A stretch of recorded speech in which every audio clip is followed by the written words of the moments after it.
আমন্ত্রণ চ্যানেল 24 এর ডিজিটাল প্ল্যাটফর্মের সাপ্তাহিক আয়োজন বিভাগীয় খবরে। আজ জানবো চট্টগ্রাম বিভাগের জানা অজানা সব খবর। সাথে থাকছি আমি ইসরাত আমি। দর্শক, হঠাৎ করে আবার আলোচনায় মাছের রাজা ইলিশ। আজ জাতীয় মাছ নিয়েই আমাদের বিশেষ আয়োজন।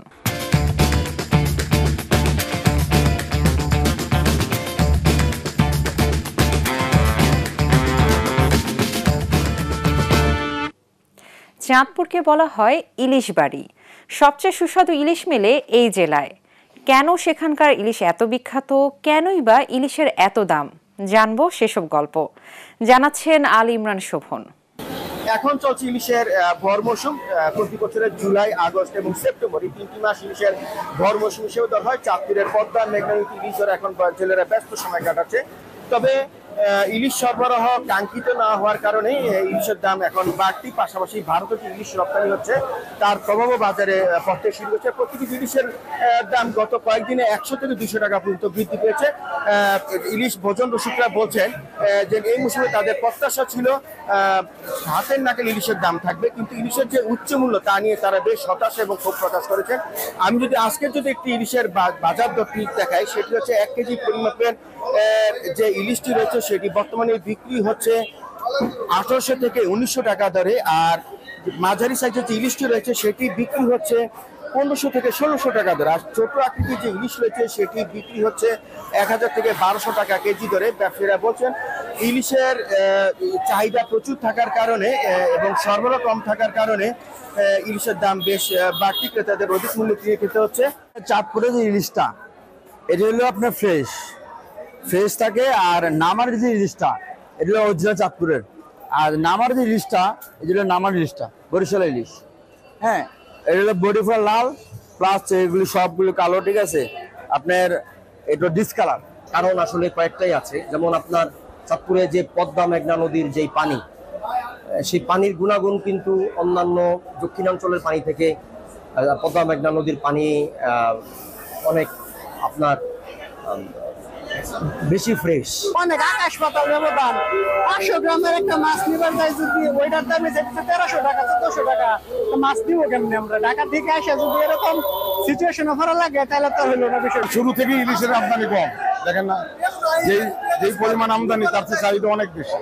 তো মানুষ তো আসলে চাহিদার সাথে আমরা ওইভাবে সরবরাহ করতে পারতেছি না, যার জন্য দাম সবসময় বেশি।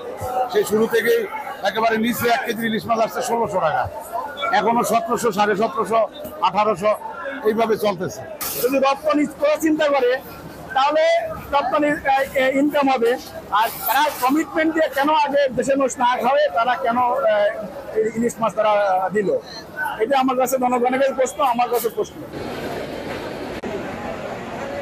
চাঁদপুরের পদ্মা মেঘনা নদীতে যে 70 কিলোমিটার যে নদী রয়েছে, এই নদীতে আগামী 13 অক্টোবর থেকে 3 নভেম্বর পর্যন্ত ইলিশ সহ সকল ধরনের মাছ ধরা নিষিদ্ধ থাকবে। ইলিশ অবশ্রম কর্মসূচির আওতায় মা ইলিশ রক্ষা থাকবে, অর্থাৎ এই সময় ইলিশ নদীতে ডিম ছাড়ার জন্য সাগর থেকে নদীতে আসে, যার কারণে এই 22 দিন চাঁদপুরে পদ্মা মেঘনা নদী 70 কিলোমিটার এলাকায় সব ধরনের মাছ ধরা নিষিদ্ধ থাকবে। চাঁদপুর জেলায় এই মাছ ধরা কাজে নিয়োজিত রয়েছে অর্ধ লক্ষাধিক জেলে। এই নিষিদ্ধ সময়ে জেলেদেরকে খাদ্য সহায়তা সহ বিভিন্ন ধরনের সহযোগিতা করে। জেলা মৎস্য বিভাগ জানিয়েছে আগামী যে 22 দিন ইলিশ ধরা নিষিদ্ধ থাকবে সেই অভিযান সফল করার লক্ষ্যে জেলা মৎস্য বিভাগ, জেলা প্রশাসন এবং কোস্ট গার্ড, নৌ পুলিশ তারা এই ব্যাপারে বিভিন্ন ধরনের পদক্ষেপ গ্রহণ করছে এবং বিভিন্ন ধরনের প্রচারণা চালিয়েছেন। আপনাদেরকে আরেকটি বিষয় জানিয়ে রাখি, সেটি হচ্ছে গত 22-23 অক্টোবর থেকে চাঁদপুরের পদ্মা মেঘনা নদীতে 34,000 মেট্রিক টন ইলিশ উৎপাদন হয়েছে। মৎস্য গবেষকরা আশা করছেন আগামীতে ইলিশ উৎপাদন আরো বৃদ্ধি পাবে। চাঁদপুরের পদ্মা মেঘনা নদী পানি মিঠা নদীর পানি হওয়ার কারণে এখানকার ইলিশ বেশ সুস্বাদু এবং চাঁদপুর সহ সারা দেশে ইলিশের বেশ খ্যাতি রয়েছে, যার কারণে উপকূলবর্তী যেসব বিশেষ করে লক্ষ্মীপুর, ভোলা সহ ওইসব এলাকা থেকে চাঁদপুর ইলিশের দাম কেজি প্রতি 200 থেকে 300 টাকা বেশি হয়ে থাকে। এখানকার ইলিশ স্বাদে এবং গুণে অনন্য। তো এই হচ্ছে চাঁদপুর থেকে ইলিশের সর্বশেষ খবর। দর্শক, এবার চোখ ফেরাবো কক্সবাজারে। জানাবো সাগরের ইলিশের গল্প। আদ্যপান্ত তুলে এনেছে নাজিম নিহাদ। ক্যামেরায় ছিলেন সাদেক হোসেন খোকা। সারা দেশে ইলিশ নিয়ে মোটামুটি হইচই চলছে, তার একমাত্র কারণ দাম। কারণ সারা মৌসুম জুড়ে, বছর জুড়ে ইলিশ ধরা পড়লেও বাজারে কোনো অবস্থাতেই দাম কমছে না। আমরা বিষয়টি নিয়ে এখানকার জেলে মৎস্য অবতরণ কেন্দ্রের ম্যানেজার সবার সাথে কথা বলেছি, তাদের সবার কাছ থেকে একটি তথ্যই পেয়েছি, কারণ গত কয়েক বছর ধরে বৈরী আবহাওয়া এবং নানা ধরনের প্রাকৃতিক দুর্যোগের কারণে বিভিন্ন সময় জেলেদের মাছ আহরণ বন্ধ থাকে, ফলে ইলিশও একইভাবে আহরণ হয় না, যার কারণে যেই পরিমাণ বিনিয়োগ করে তারা সাগরে যায় সেই পরিমাণ বিনিয়োগ তুলতে না পারার কারণেই দাম কমে না। আমরা এখানকার মৎস্য অবতরণ কেন্দ্রের ম্যানেজার তার যে তথ্য 2022 সাল থেকে এখন পর্যন্ত যে তথ্য নিয়েছি সেখানে দেখা গেছে প্রতি বছর ইলিশের আহরণটা ধীরে ধীরে হ্রাস পেয়েছে, ফলে রাজস্ব আদায়ের যে বিষয় সেটিও হ্রাস পেয়েছে। তারা যেটি বলছেন এই বছরও তাদের লক্ষ্যমাত্রা পূরণে অনেকটা বেগ পেতে হবে। বিগত 2 বছরে আমরা দেখতে পাচ্ছি যে মাছের অবতরণ ক্রমাগত হ্রাস পেয়েছে। 22-23-এ আমাদের লক্ষ্যমাত্রা ছিল 8,000 টন, সেখানে আমাদের হয়েছে 7,200।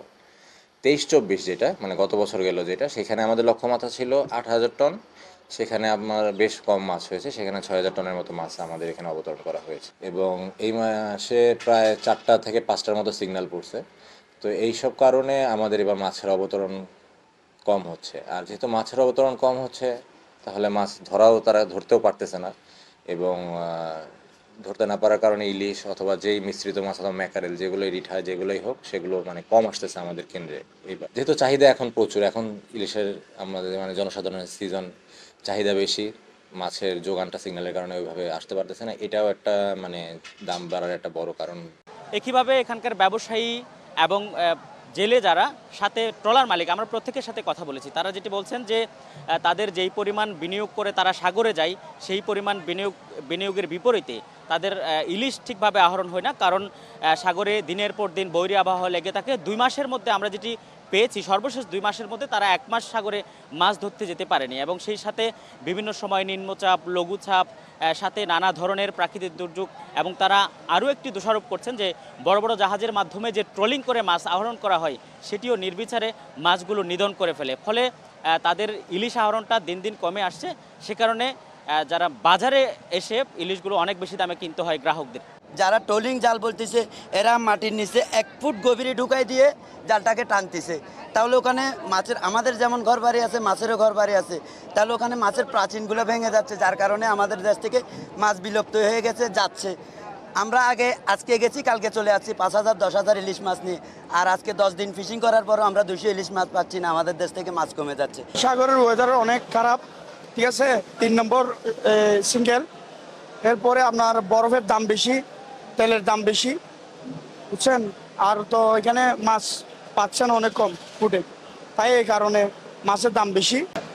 আপনার ভারতের ট্রলিনগুলো ঢুকে যায় ওইখানে, আপনার মায়ানমারের, তারপরে আপনার থাইল্যান্ডের ট্রলিনগুলো ঢুকে যায়, সেজন্য আমাদের দেশে বাইরের ট্রলিন যখন ঢুকতেছে তখন আমাদের দেশের জেলেরা মাছ কম পাচ্ছে।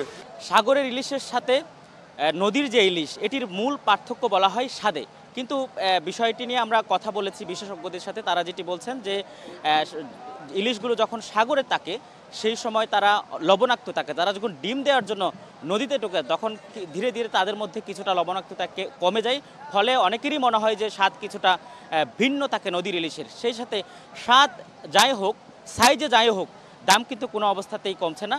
এই দাম না কমার কারণে সাধারণ মানুষ যারা, বাংলাদেশের সাধারণ মানুষ যারা, তাদের একদম নিম্ন আয়ের মানুষ যারা, তাদের সবসময় ইলিশটা নাগালের বাইরেই থেকে যাচ্ছে। দর্শক, এতক্ষণ ইলিশ যেখান থেকে সরবরাহ হয় তার গল্প জানলাম। এবার জেনে আসতে চাই এত দামি ইলিশ বাজারে বেচাকেনা কেমন বা কতটা কিনতে পারছে সাধারণ মানুষ। চট্টগ্রামের বাজারের খবর জানবো ইবেন মীরের কাছে। যে ইলিশ নিয়ে এত আলোচনা, সেই ইলিশের বাজারে কি অবস্থা সেটি দেখতে আমরা আজকে এসেছি চট্টগ্রামের চৌমোহনী কর্ণফুলী বাজারে। আমরা এখানে এই যে বিক্রেতা এবং ক্রেতা দুই পক্ষের সাথে কথা বলবো, এবং ইলিশ আসলে বাজারে এখন কি পরিমাণ আছে এবং সেই ইলিশের দাম কেমন, পাশাপাশি এটি আসলে সাধারণ মানুষের কতটা ক্রয় ক্ষমতার মধ্যে আছে, এবং এই যে বাড়তি দর, এই বাড়তি দরের কারণ কি সে বিষয়টিও আমরা জানার চেষ্টা করব। খুব বেশি ইলিশ না থাকলেও ছোট বড় মিলে বিভিন্ন সাইজের ইলিশ রয়েছে, এবং সেই ইলিশেরও কিন্তু দাম আসলে এখনও 1000-এর উপরে।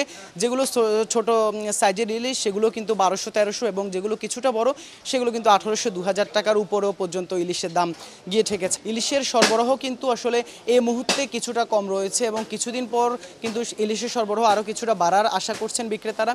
তবে কেন সরবরাহ কম এবং যে সরবরাহ আছে সেটি তো কিন্তু আসলে কেন এত দাম সে বিষয়টি আমরা একটু জানার চেষ্টা করব। 1 কেজি 300-400 এরকম ওজনের মাছ চলতেছে 1900-2000। এত দাম কেন? এত দাম হলো মাছ কম, আপনার যে পরিমাণ মাছ লাগবে ওই পরিমাণ নাই, এখানে এখন অর্ধেক ব্যবসা বন্ধ।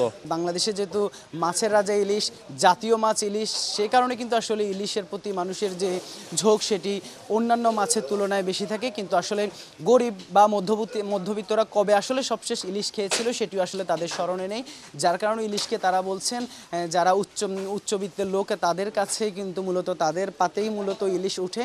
গরিব এবং নিম্নবিত্ত মধ্যবিত্তরা কিন্তু ইলিশ থেকে আসলে অনেক আগেই দূরে সরে গিয়েছে। সেই ইলিশ কীভাবে আসলে যে নিম্নবিত্ত এবং মধ্য আয়ের মানুষজন সেটি খেতে পারে সেটির জন্য কিন্তু আসলে মানুষ তাকিয়ে আছেন সরকারের দিকে যেন ইলিশের দাম কমে সে বিষয়টি। কবে খাইছি এটা তো নিজেরই মনে নাই, কারণ হচ্ছে যে ইলিশের যে দাম বলতেছে এটা নাকি 2000 টাকা বলতেছে। 2000 টাকা দিয়ে কি আমার পক্ষে সম্ভব খাওয়া? এমনি ছোটো যেগুলো 1600-1700 টাকা কেজি নেয়, আর বড় যেগুলো একটু বড় সাইজে 1.5 কেজি 1 কেজির উপরে যেগুলো ওগুলো 3500-3000 টাকা করে কেজি ধরে আমাদের। যেটি বিক্রেতারা বলছেন আসলে সরবরাহ কম কথা বলছেন, তবে আমরা বাজারেও কিন্তু আসলে সেই একই চিত্র দেখছি। বাজারে কিন্তু ইলিশের সরবরাহ তুলনামূলক কম রয়েছে। তবে যতই আসলে কম থাকুক, যেহেতু বাংলাদেশে ইলিশের জন্য বাংলাদেশি আসলে বিখ্যাত, তারপরেও কিন্তু আসলে সেই ইলিশ কেন এভাবে এত কম মানে বাড়তি দাম সে বিষয়টি আসলে সঠিক উত্তর আসলে কারো কাছে নেই। এবং মধ্যস্বত্বভোগী যারা রয়েছে, যারা আসলে মাছগুলো জেলেদের কাছ থেকে নিয়ে বাজারে সরবরাহ করে, সেখানে আসলে বড় একটি যে সিন্ডিকেট, সেই সিন্ডিকেটের কারণে মূলত ইলিশের দাম বেশি বলে এখানে ক্রেতা বিক্রেতা দুই পক্ষই মনে করছেন।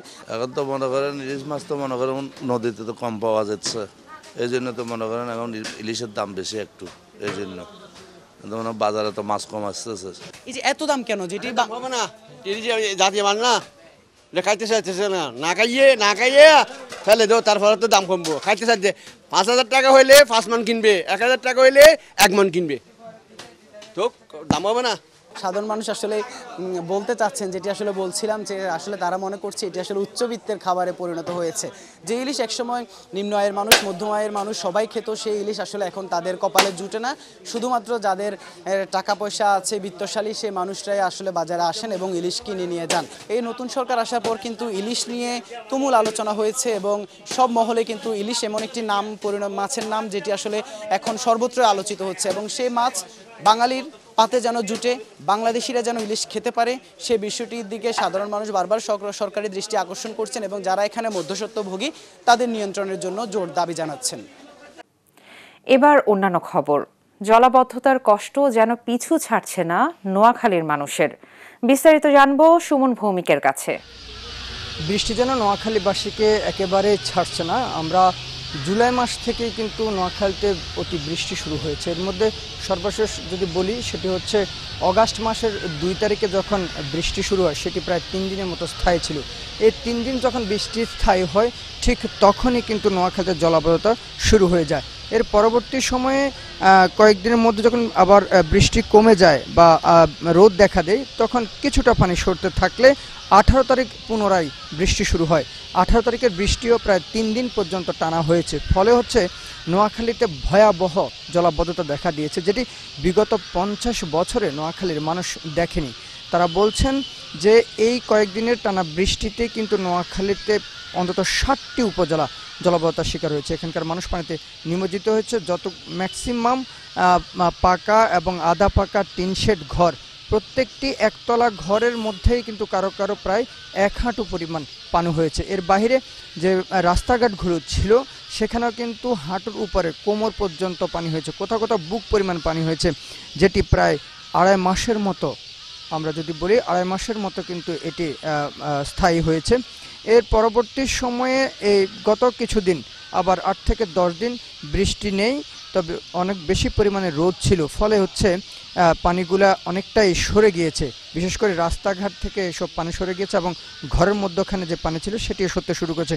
কিন্তু বুধবার রাতে পুনরায় যখন বৃষ্টি শুরু হয়, তখন কিন্তু আবার আতঙ্ক দেখা দিয়েছে মানুষের মধ্যে। এখন হচ্ছে নোয়াখালীতে যখনই বৃষ্টি হয় তখনই আতঙ্ক, অথচ যখন গত কয়েকদিন এত বেশি পরিমাণে গরম পড়েছে, মানুষ অস্বস্তিতে ভুগছিল, তখন যখন একটু বৃষ্টি হয়েছে সেটি কিন্তু স্বস্তির কারণ হওয়ার কথা ছিল।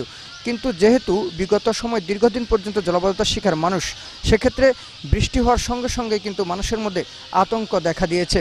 এখন আবারও জলাবদ্ধতার শিকার হতে পারে এখানকার মানুষ।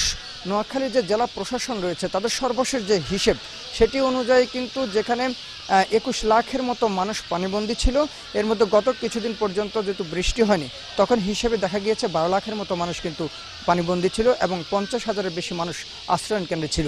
সর্বশেষ এখন যেহেতু বৃষ্টিটা আবার শুরু হয়েছে সেক্ষেত্রে জলাবদ্ধ সংখ্যা আরও বাড়বে, অর্থাৎ যেটি 12 লাখ পর্যন্ত ছিল সেটি হয়তো 15 লাখে গিয়ে ঠেকবে যদি বৃষ্টি আরও অব্যাহত থাকে। একই সঙ্গে আশ্রয়ণ কেন্দ্র কিন্তু মানুষ এখন সবচেয়ে বেশি যে ভয়ের জায়গাটি সেটি হচ্ছে যে দীর্ঘদিন সময় পানিবন্দী থাকার কারণে যেসব কাছাঘর রয়েছে সেগুলো কিন্তু পড়ে যাওয়ার শঙ্কা দেখা দিচ্ছে। একই সঙ্গে আমরা সম্প্রতি সময় দেখেছি যখন বৃষ্টি হয় একটু বাতাস হয় তখনই কিন্তু বিভিন্ন স্থানে গাছ উপড়ে পড়ছে। এর কারণ হচ্ছে দীর্ঘ সময় ধরে পানিবন্দী থাকার কারণে এসব মাটিগুলো নরম হয়ে যাওয়ায় কিন্তু এসব সংকট দেখা দিয়েছে।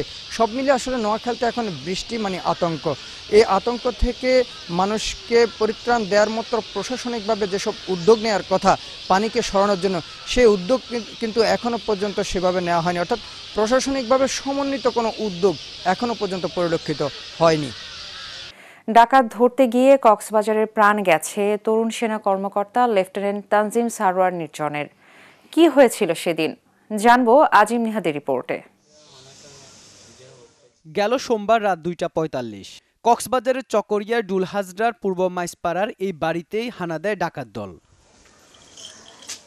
বাড়ির মালিক মিনা আক্তার জানান, ডাকাতদের হামলার কথা সেনাবাহিনীকে জানানো হলে কয়েক মিনিটের মধ্যেই ঘটনাস্থলে পৌঁছান তারা।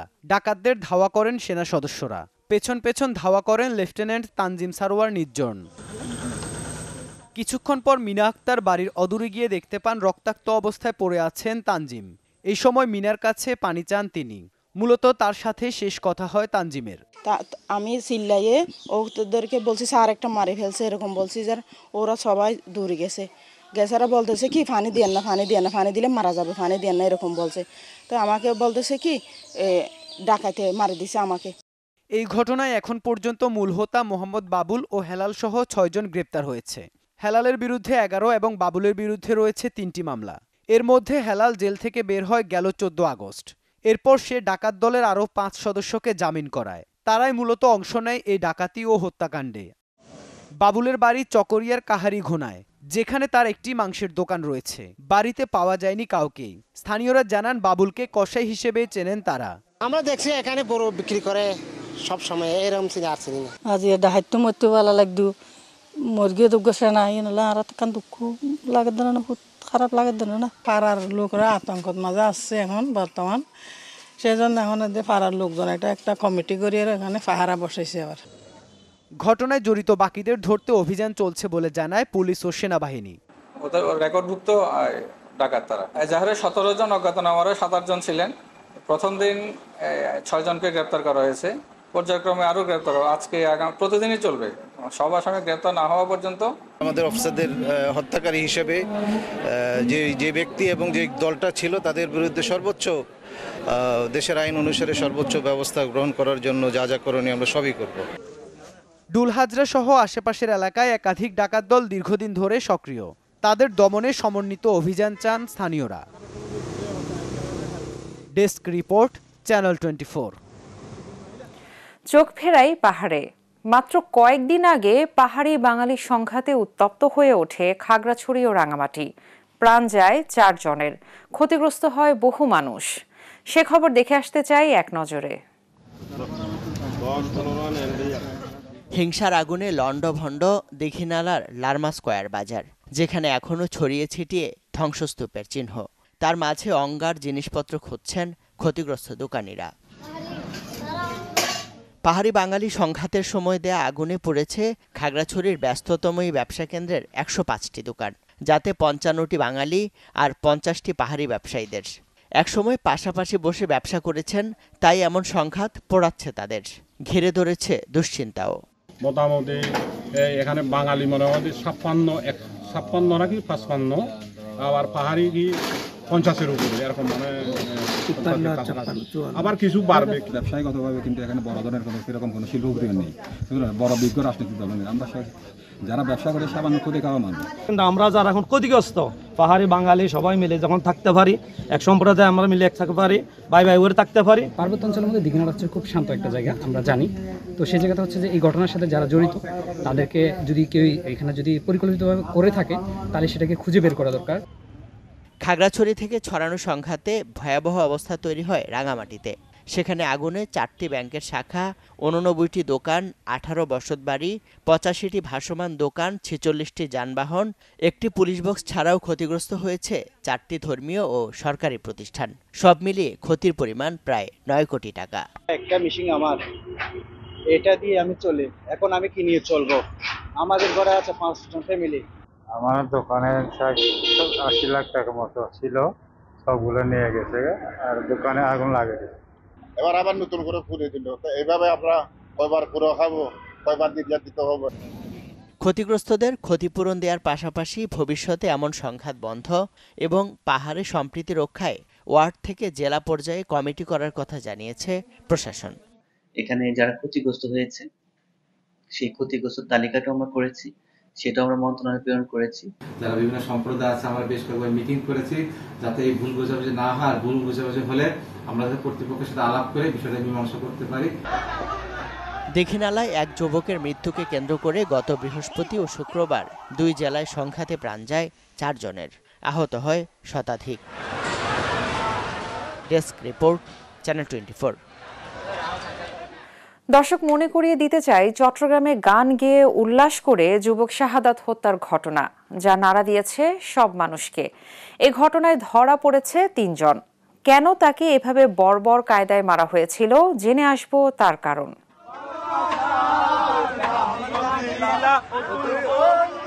14 আগস্ট রাত 12:30, চট্টগ্রাম নগরীর 2 নম্বর গেট এলাকা। গান গাইতে গাইতে বর্বর কায়দায় এভাবেই মারা হয় শাহাদাত হোসেনকে, যা জন্ম দেয় ব্যাপক আলোচনার।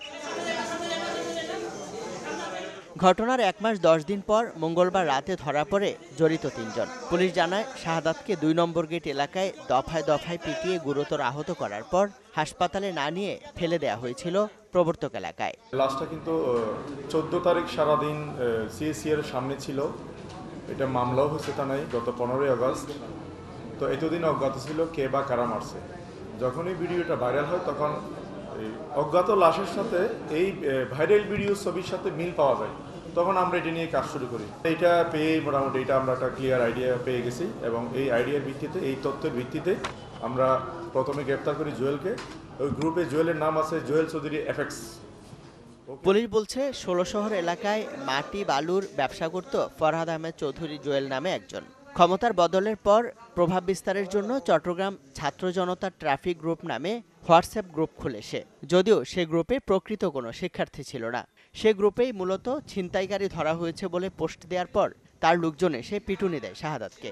ওকে বেঁধে পিটানোর সময় তারা এটা ভিডিওটা আবার তাদের গ্রুপে আপলোড করে বলা হচ্ছে যে এরকম একজনকে ধরা হচ্ছে, মোবাইল চোর, ছিনতাইকারী, তাকে হচ্ছে সেই জন্য তারা হচ্ছে তাকে মারতে হবে। তারা আবার আহ্বান করতেছিল যে আসো সবাই আস, ওকে মারতে হবে। ওই গ্রুপের সদস্য আমরা দেখলাম যেটা 130 জন সদস্য ওই গ্রুপের। পুলিশের দাবি, শাহাদাতের সাথে আগে থেকে কোনো বিবাদ কিংবা ঘনিষ্ঠতা ছিল না জুয়েলের। তবে বিভিন্ন সময় চুরি বা ছিনতাইয়ে শাহাদাতের নাম আসায় সহজেই তাকে চোর আখ্যা দিয়ে মারধর করা হয়।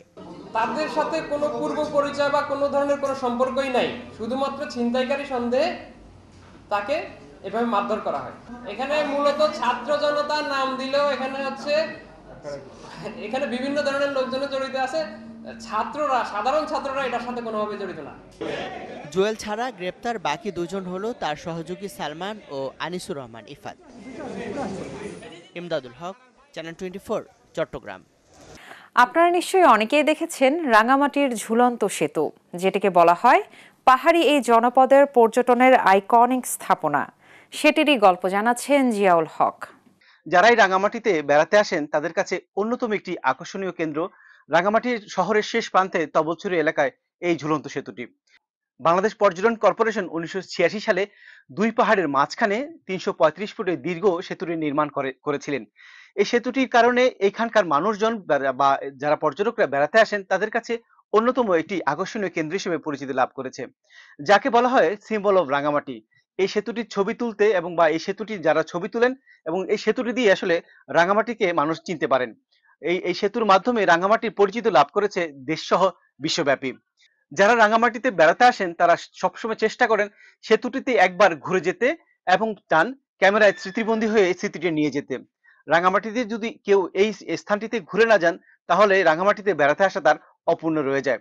তাই পর্যটকরা যেখানেই ঘুরেন না কেন, সাজেক, রাঙামাটি বা অন্য স্থানে যান না কেন, এই সেতুটিতে একবার তার ঘুরে যেতে চান। দুই পাহাড়ের মাঝখানে দুটি পিলার দিয়ে লেকের উপর এই সেতুটি স্থাপন করা হয়। এর ফলে যেটা হলো, একজন পর্যটক সেতুর উপরে দাঁড়ানোর পর কাপ্তাই লেকের অপার সৌন্দর্যটা সে দেখতে পাচ্ছে, ওই পারের পাহাড় সারি সে দেখতে পাচ্ছে, তার ভেতর একটি অনাবিল অনুভূতি তৈরি হচ্ছে। এরপর সেতুটি একটু দোলে, এই দোলাচলটা তার ভেতর আবার আরেকটা অপার অনুভূতি তৈরি করছে, বেড়ানোর যে আনন্দ সেই আনন্দটা তৈরি করছে। শহরের খুব কাছে বলে সড়ক পথে সে সেখান দিয়ে যেতে পারছে, আবার পানি পথেও ব্রিজটাতে আসতে পারছে। এই যে সহজ গমনাগমনের জন্য এবং অতি নান্দনিক স্থাপনার জন্য সেতুটি জনপ্রিয় হয়ে উঠছে। এছাড়াও ইংরেজিতে যেমন একটা প্রবাদ আছে, all road leads to the Rome, ঠিক তেমনি রাঙ্গামাটিতে বেড়াতে আসা প্রত্যেকটা পর্যটনের এই ঝুলন্ত সেতুতে বেড়াতে দেখতে আসতে চায়। কাপ্তাই হ্রদের পানির ধারণ ক্ষমতা 109 MSL হলে প্রতি বছর যখন বর্ষা মৌসুম হয় তখন বর্ষা মৌসুমে কাপ্তাই হ্রদের পানি বৃদ্ধি পায়। কাপ্তাই হ্রদের পানি বৃদ্ধির ফলে যখন 105 MSL পৌঁছায় তখনই এই সেতুটি ডুবে থাকে। কাপ্তাই হ্রদের এই পানি বৃদ্ধির ফলে যখন সেতুটি ডুবে থাকে এখানকার পর্যটকরা আসলে হতাশ হয়ে ফিরে যায়। এখানকার পর্যটন কর্পোরেশনের সাথে আমরা কথা বলেছিলাম, তারা জানিয়েছেন এই সেতুটি আধুনিকায়নের ব্যাপারে তারা বিভিন্ন ধরনের উদ্যোগ গ্রহণ করেছেন। তিনি আশা প্রকাশ করেছেন আগামী বছর থেকে এই সেতুটি নতুন করে তৈরি হতে পারে অথবা এটি সংস্কারের উদ্যোগ তারা নিতে পারেন। মজার ব্যাপার হচ্ছে ঝুলন্ত সেতুটি যে বছর নির্মাণ করা হয় সেই বছরই সেতুটি পানির নিচে তলিয়ে যায়। অর্থাৎ এখানে পানির লেভেল ঠিক কতটুকু উঠে, নির্মাণ কাজের সাথে যারা জড়িত ছিলেন, বাইরের একটি স্থাপত্য প্রতিষ্ঠান, তাদের এখানকার পানির উচ্চতা সম্পর্কে তাদের কোনো ধারণা না থাকার কারণে উদ্বোধনের বছরই সেতুটি পানি নিচে তলিয়ে যায়। কিন্তু যেহেতু রাঙামাটিতে যত পর্যটক আসে সবার অনিবার্য গন্তব্য হচ্ছে রাঙামাটি হলিডে কমপ্লেক্স, সেখানে সবাই যায় এবং সেই ব্রিজের, তার ঝুলন্ত ব্রিজ এবং সেখানে ছবি তোলে। 80 দশকে 90 দশকে এই ঝুলন্ত ব্রিজের অনেক ভিউ কার্ড বিক্রি হতো, অনেক বিভিন্ন সিনেমার শুটিং হতো এই হলিডে কমপ্লেক্সে, এবং এখানকার একটি স্থাপনায় মানুষকে ভিন্নভাবে মানুষকে আকর্ষণ করতো, সেটি হচ্ছে এই ঝুলন্ত সেতু। আমরা মনে করি যে এই সিম্বল অফ রাঙামাটিকে বাঁচিয়ে রাখার জন্য যে আধুনিক প্রকল্প প্রযুক্তি ব্যবহার করে এটিকে সংস্কার করা যায় সেটি করা উচিত। প্রয়োজনে পাশের যে আরেকটি পাহাড় আছে সেটির সাথে ত্রিভুজ আকৃতির আরো দুটি সেতু নির্মাণ করে যদি এটিকে সৌন্দর্য বর্ধন করা যায় সুন্দর হবে। এই সেতুটির ঘিরে আসলে রাঙামাটির পর্যটন শিল্প বেঁচে আছে বলে এখানকার ব্যবসায়ীরা জানিয়েছেন। সেতুটি যখন ডুবে থাকে এই এলাকার পর্যটকরাও কিন্তু আসেন না বলে তারা জানিয়েছেন। এই সেতুটিকে কেন্দ্র করে আশপাশ এলাকাটিতে আসলে পর্যটন কর্পোরেশনের আশপাশে এলাকাটি সহ শহরের আশেপাশে এলাকাটিতে স্থানীয় ক্ষুদ্র নৃতাত্ত্বিক গোষ্ঠীরা বিভিন্ন রকমের পোশাক আশাক এবং তাদের ব্যবহার্য কাপড় চোপড় সহ হাতে তৈরি করা বিভিন্ন পণ্য ব্যবসা বাণিজ্য করে থাকে। সেতুটি যখন ডুবে থাকে স্থানীয় ব্যবসা বাণিজ্যের একটি বড় ধরনের ভাটা তৈরি হয়। এখানকার ব্যবসায়ীরাও চান যাতে সেতুটি সংস্কার করা হয় অথবা নতুন করে সেতুটি নির্মাণ করা হয়।